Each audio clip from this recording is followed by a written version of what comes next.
Welcome to another Telltale Books video. I'm Greg, and I am continuing my Stephen King series with Big Wheels, A Tale of the Laundry Game. We are Telltale Books, bringing you the best in literature, literary topics, and graphic design and bookmaking. If you want to support us, you can find us on Etsy and Pango, where you can find gently used, rare, and even top quality used books. And if you like this video, be sure to hit the like button, the subscribe button, and maybe even that bell to be notified when new videos go live. Thanks for joining us. The story here, Big Wheels, A Tale of the Laundry Game, is part of a short series of stories, generally titled Milkman. The first story in the series, Morning Deliveries, wasn't published until its inclusion in Skeleton Crew in June of 1985. Now, that doesn't mean Stephen King didn't write Morning Deliveries first. It just didn't get published until both Morning Deliveries and, by the way, Big Wheels were collected in Stephen King's collection Skeleton Crew, published in June of 1985, which is where I read both stories back to back. And but Big Wheels was the first to be published.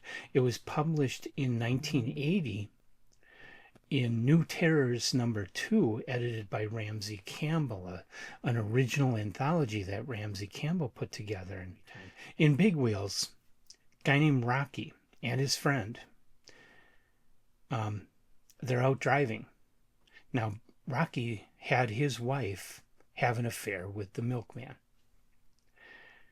Well, Rocky sees the milk truck following him because it's early morning hours. So he speeds up, but he crashes into another car. The story is creepy, and it's the usual King unlikable characters. I mean, King is the master of coming up with these interesting characters that are just scumbags. Almost everything I read by King has characters like that they're not good people. They're not good characters. They're people that should be in prison, and a lot of them are in prison in the stories. King is great at that. He's great at that kind of characters. There's not a whole lot that happens in this story, though. It's creepy, and you wonder about it. And of course, then there is Morning Deliveries later. I think you kind of have to read Morning Deliveries.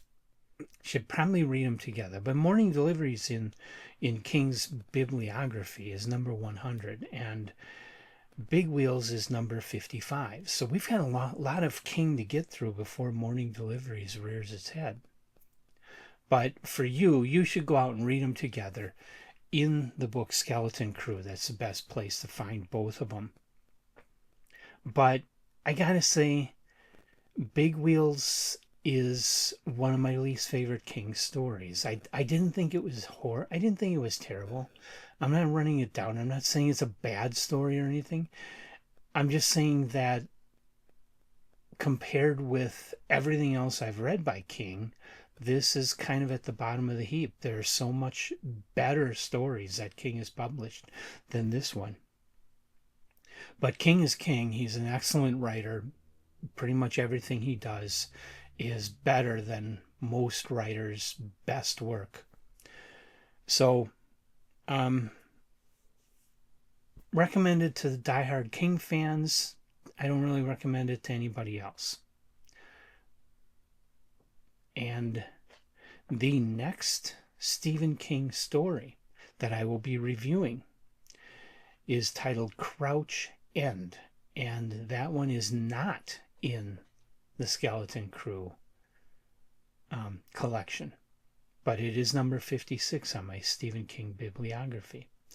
Come on back for that one. Leave your comments about Big Wheels if you disagree with me, if you think there's some reason why Big Wheels is a super great story. I want to hear about it, but give me details. Don't just say I'm wrong, and don't just, and if you don't like the story, don't just say it's bad. Give me reasons why you think it's good or bad. I want to hear those.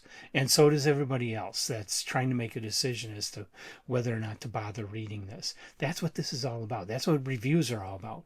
There are people that want to make that decision. Should I buy that book? Should I buy that collection? Should I bother reading that story? Should I track that magazine down with that Stephen King story in? Or is it one of his weakest efforts?